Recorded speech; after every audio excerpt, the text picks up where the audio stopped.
Hi guys, welcome to Code Bashers. Today's question is insert interval. In this question, we are given a set of non-overlapping intervals. We have to insert a new interval into the intervals. We have to overlap the interval if necessary. You may assume that the intervals were initially sorted according to their start times. Means, let's look at an example. We are given a vector of intervals. In this, we have non-overlapping intervals and which are sorted according to their start time. Now we are given a new interval. We have to append this interval into these intervals, and now when we will add this interval into these interval, this might happen that this will cause overlapping of two or more intervals. So after inserting this interval, we have to overlap the overlapping intervals and later on return the answer. Like in this example, we have an interval 1 3 6 9 and we have a new interval which is 2 5. Now when we will insert 2 5 in our input interval, now 1 3 and 2 5 will become overlapping. Now 1 3 and 2 5 will become overlapping and the resultant answer of this overlap will be 1 and 5. So in the answer 1 3 2 5 became a single interval of 1 5 after overlapping, and 6 9 came as it is, as it was not overlapping with that. So we returned the final answer. Now in another example, we have intervals 1 2 3 5 6 7 8 10 and 12 16. New interval is 4 8. Now when we will insert this 4 8 in this interval, now these three intervals plus this 4 8 interval will get overlapped because 5 is greater than 4. So 4 is the lower bound here. So these 3 plus this interval will give us this 310. So this was the entire question, that we have to insert a new interval in non-overlapping intervals, and after inserting, if there is an overlap, we have to remove that overlap and find the final answer. So now let us look at the approach we have to follow. This was our input array and this was our new interval and this is our output. So what are the steps we have to follow? So first step is that we have to find the position of new interval which we need to add in the input array. So first we have to find the position, that where should we add this interval. Now after that we have found the position like 1 3 6 9 and we have to insert 2 5. So this will become this. Now our new intervals will become this. This array will consist of 3 intervals, 2 in the input and new interval at its right position, because we have to see that now the new interval which is formed should also follow the same pattern, like its start time should also be sorted. So we have to find the correct position of a new interval to get inserted into our original arrays. So like here it is following the sorting of our start time. You can see 1 2 6. So this is the correct position of our interval. We cannot place this interval at the end or in the beginning on our own. We have to find the correct position and then insert it. Now once we have inserted our new interval, now we can see that there are overlap in this new intervals like 1 3 and 2 5. Now 2 is less than 3, so this should be a combined one interval. So now next step is to merge the overlapping intervals. Here 1 3 and 2 5 are overlapping intervals. We can see 1 3 and 2 5. So we will combine these two intervals into a single interval, that is 1 5. So our final answer will become 1 5 plus this 6 9, because 6 9 is not an overlapping interval, it is the rest of the part of our input array that is remaining. So now let's look at the dry run of this code. Now since our question is now divided into two parts, like first part is for inserting the interval at correct position and second part is to merge the overlapping intervals. So now let's look at the dry run of the first part, which is inserting the interval. Now this was our original array, this was our new interval. We will have to follow the same criteria which was mentioned in the question, that the new interval should be added as such that the final interval which are formed should follow the conditions in which the starting time is sorted. So now let's look how we will do it. Now first we will check this start time with the start time of first. Now we will iterate through this interval, and at each index we will check the starting point of our new interval and the starting point of our ith interval. Now, if the starting point of a new interval is less than the starting point of our ith interval, then at that position we will insert a new interval. Like we can see when we will run iterate through this array. Now we can see now 2 is greater than 1. So 2 is greater than 1. It means that the new interval should come after this interval. Now our loop will go to this position and we will now see that 2 is less than 6, means that 2 is less than 6. Now this is the correct position for inserting a new interval. So when we will insert our interval, we can see that 2 comma 5 is inserted at a position where 6 comma 9 was originally placed here, 2 comma 5, and 6 comma 9 is pushed one position forward. So this was the example when we found a greater element in the array. Now what if example, we take example where we don't find any greater value in the original interval, like 7. Now we can see that 7 is greater than the 1, so it should come after 1. So now our loop is at this array. We can see that 6 is also smaller than the 7, so it means that our this interval, new interval, should come after this interval, but we came at the end of the array after iterating. When this kind of example occurs, we have to insert a new interval at the back of the old intervals, at the back of the intervals. So this was the example of how to insert the interval. We have to keep in mind that we have to insert interval keeping these conditions to mind, that the resultant new interval which is formed also is sorted on the basis of its starting time. So now let's look at the second part of the question, that is the merging of the overlapping intervals. Now our new question has become this, not the previous one, but after the new interval is added to the previous intervals. Now our question is this.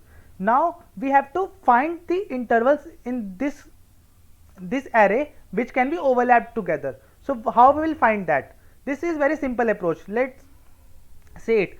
Now we will take two variables, that is start and end, which will store the start and end value of the overlapped intervals, which means here 1325 is here. We know that 1325 will be overlapped to 1 and 5 interval.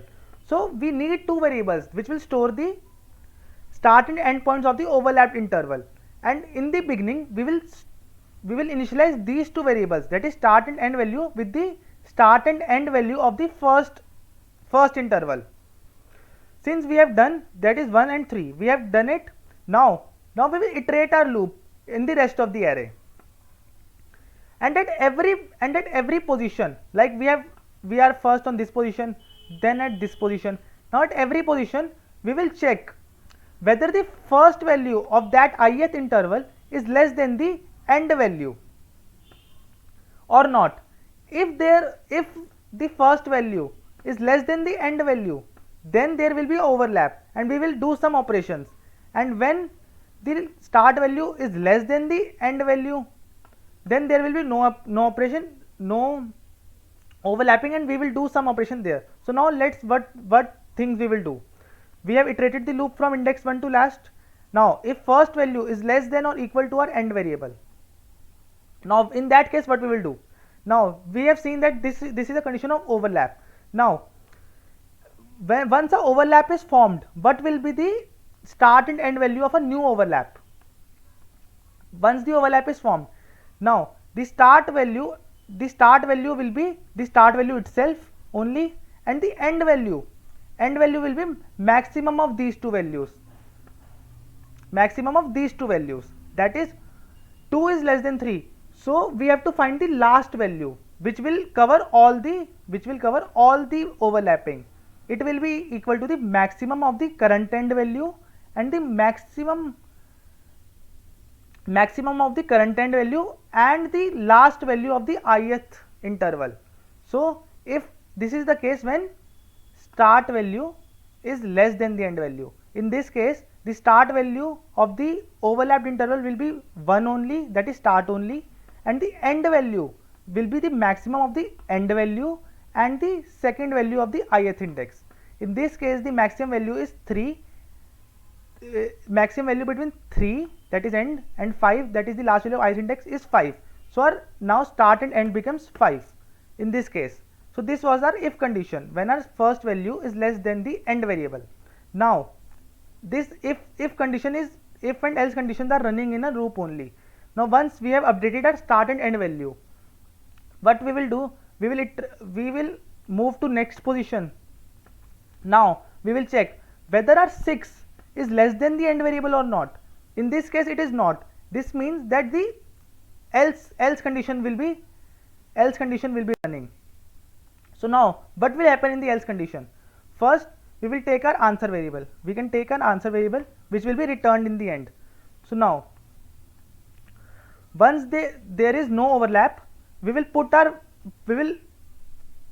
put start and end as an interval in an answer variable. Start and end has this overlap has been formed. So first in the else condition we will insert this start and end value as a one interval in our answer. And next what we will do, we will initialize our start and end value with the first and second value of the ith interval.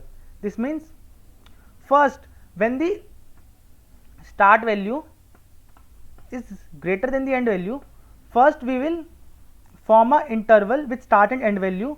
We will append it into an answer variable which we will be returning in the end. And now we will initialize the start value with the start value of the ith interval and end with the end value of our ith interval. So now this will be considered as our new start and end value. Now when the loop will move forward, in this case there are no more intervals, but if there were more intervals, the comparison which will be done on the basis of this end value and start value. Now in this case the loop has ended. When the loop has ended, we will again form a interval from start and end value and insert it into our answer variable, that is 6, 9, and after this process we will return our answer variable. This was our original answer. If you have not understood this type, you can look at the code. We will see code, how to code it. There things will be quite more clear. Guys, this is the first part of first part of our question, that is we have to insert the interval at the right position. I will explain you this code. We have taken a flag variable equal to 1. This will become 0 in the loop when we have found the position, and it will remain 1 if we have not found the position. If we have not found the position, then we have to insert the interval at the back of our original interval. So what we will do, we will iterate through our interval. See, we will iterate through our interval. At every position we are checking whether the new interval 0th position, that is 2, is less than the starting position of the ith interval, that is less than the starting position of the ith interval. In this case it is not the less than. Now our loop will go ahead. Now we have 2 and starting position is 6. So 2 is less than 6, we have seen in this. Now we have found this condition, that is 2 is less than 6. So in this case we will make flag equal to 0, that we have found the position, and we will insert using the STL. We are inserting the new interval at that position, and we will break through the loop because we have only one interval to insert. Now if flag is still 1, this means that we have not found the position in the loop, and now we will insert this interval